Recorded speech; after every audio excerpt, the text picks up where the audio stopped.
Tom Levitt. Tom started skiing at Snowbasin when he was 4 and has been putting in 100 days a year since. Well, he missed a few days of school during the winter. An early competitor in Galande jumping, he was also judged an excellent bet to win a world championship in moguls on the Pro Tour. Tom's competitive career ended prematurely in a hang gliding accident, but his considerable skills and distinctive style are still very much intact. If you've seen him ski, you won't be surprised by the following analysis. Through the extensive use of slow motion, we determined that Tom makes 3 turns every second, whether he's skiing a 50-degree slope, a groomer, powder, or crud, whether he's cruising down Bear Hollow or dropping into a chute in Hell's Canyon, whether he's going 50 miles an hour or 50 miles an hour, which may be as slow as Tom has ever skied. Considering a lifetime of 100-day ski seasons, thousands of runs at his speed, 3 turns a second, well, you can do the math. We are honored to be honoring the guy who has made more turns on skis than any other human being in history. Tom's skill and willingness to ski down anything landed him in 12 Warren Miller movies, and his jumping ability, combined with questionable judgment, established him as the early king of jumping from things in Warren's movies. While the cameras rolled, he jumped from the tram at Snowbird, a helicopter at Bryan Head, and a hot air balloon at Sun Valley, and skied away each time. Next time you're on the mountain, look for the headband, blonde hair, and lightning-quick turns, or the guy looking for someone to take one last run with at 3:59. Not only will you see a truly great skier, you'll be looking at a guy who gets as much pure joy out of our sport as anyone ever has. Scott Levitt. Yes, they are brothers. Scott is Tom's younger brother. Scott offered us more money to say that than Tom offered us not to. Scott also grew up on the slopes of Snowbasin, was an accomplished Galande jumper, and continues to put in 100 days a year on the hill. He's hard to spot, other than in the lift line, because he's always either leading or close to the front of the pack of the fastest group of skiers on the mountain. And as soon as there's enough snow coverage, he's usually charging down the steepest and deepest of Snowbasin's extraordinary off-piste terrain.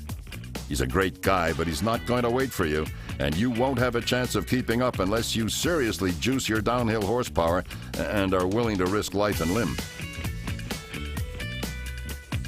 Scott skied in a number of Warren Miller movies, including Ski Time, shot at Big Sky, Montana. When the snow melts, he loves traveling and immersing himself in different cultures. Outside of trips for skiing and the movies, he's among the most widely traveled of our honorees. Russia, Egypt, Finland, Austria, England, France.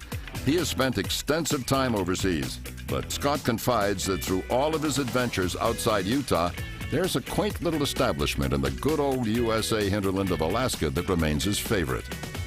Goes by the interesting acronym of ABC. That's all he wanted us to say. He's afraid it might change from overexposure and too many tourists.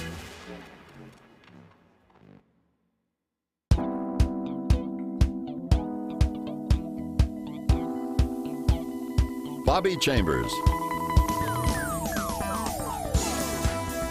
Bobby is our only female honoree, and since there were no women among the legends of racing we honored last year, we need for all of you great young skiers on the girls' Snowbasin Alpine team to pay attention here. We want to see you up here within a couple of years. Don't let the guys keep hogging these programs. Bob Chambers, Bobby's dad, was honored last year as a legendary ski racer and jumper. Bobby has long been involved in the family business, Alpine Sports, where she is now a co-owner with her sister Peggy. She grew up in our sport, but that didn't guarantee results on the mountain. It just gave her the opportunity to develop the considerable skills she used to compete successfully. Bobby had 4 top 3 finishes on the Budweiser Pro Mogul Tour and placed second in the overall standings of the American Pro Skiing Grand Prix. In addition to Warren Miller's Ski People and Ski Time, she skied for the camera in the feature film Fire and Ice. The footage of Bobby you are watching was shot in New Zealand and at Snowbird.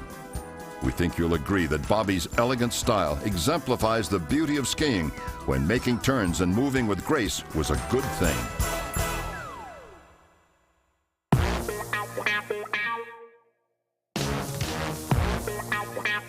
Doug Coleman.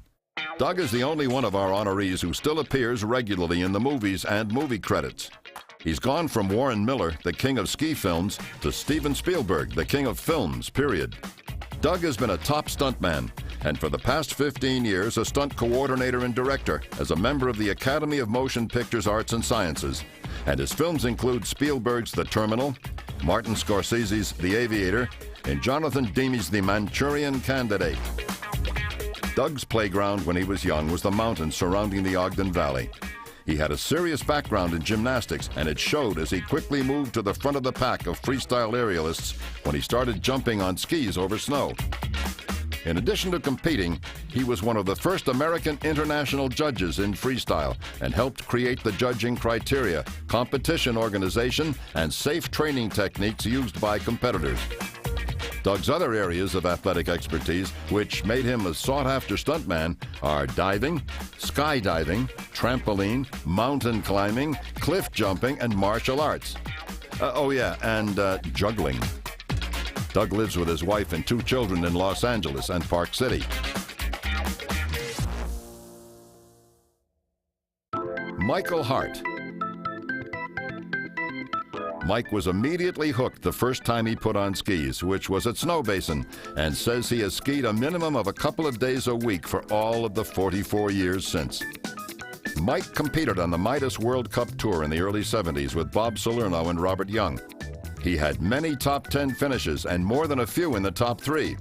In Mike's own words, "I was blessed with the opportunity to ski at Snowbasin and learn to ski and teach from my mentor and hero, Earl Miller, the director of the Snowbasin Ski School. Earl inspired me and others to be the best skier athlete I could be and gave me the confidence to succeed in my competitive skiing career." Mike was the first skier that Bob Burns hired to ski on the ski, and Mike says he's extremely proud of representing Bob and his company. With his close friend Al Johnson, Mike created American Pro Skiing in 1979, and for over half a decade transferred his love for the sport into the production of dozens of top-flight ski competitions. They had their own TV program on Channel 4. Mike is rightly proud of their goals of giving skiers a place to exhibit their skills and to be recognized for their accomplishments and celebrating athletic excellence as only skiers can. He goes on to say, "I was also very lucky to have Gary Nate as a friend. He recorded and documented our passion, and for him I am truly grateful. He is skiing's biggest fan." Mike still shares his passion for skiing and teaching by working on weekends here at Snowbasin as an instructor with the Snow Sports Learning Center.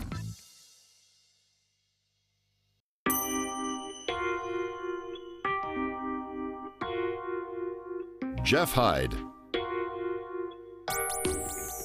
Both as an athlete and a businessman, Jeff Hyde has devoted much of his life to the sport of skiing. He was a quick, dedicated learner in his early years at Snowbasin and ended up among the extraordinary group of young mogul, aerial, and ballet competitors that established this mountain as one of the meccas of freestyle, the high-energy, free-spirited, creative alternative to the traditional sport of ski racing. Jeff competed in the Western Amateur Freestyle Association and took 3rd overall in the combined National Amateur Freestyle Championships in 1975. He appeared in the Warren Miller movies Ski Fever and Skiing in the Sun and coordinated the balloon jump for Sun Valley's 50th anniversary, which was also filmed by Warren. His business career in the ski industry started with a stint at Alpine Sports in Ogden. Dean Perkins, another of our honorees, then hired him to work with the Rothy and Dimitri lines that Dean represented. And for the past 20 years, Jeff has represented Hot Chili's and other ski and outdoor clothing and gear throughout the Rocky Mountain and Western regions. Jeff is very active as a sponsor and volunteer for local events, and many of you will hopefully bid on and enjoy the numerous items he has donated for this event. The next Hyde generation may one-up the old man, as Jeff and his wife Bonnie's son Dakota is accomplished enough on the skeleton to have appeared in a major national television ad for ExxonMobil at the age of 18.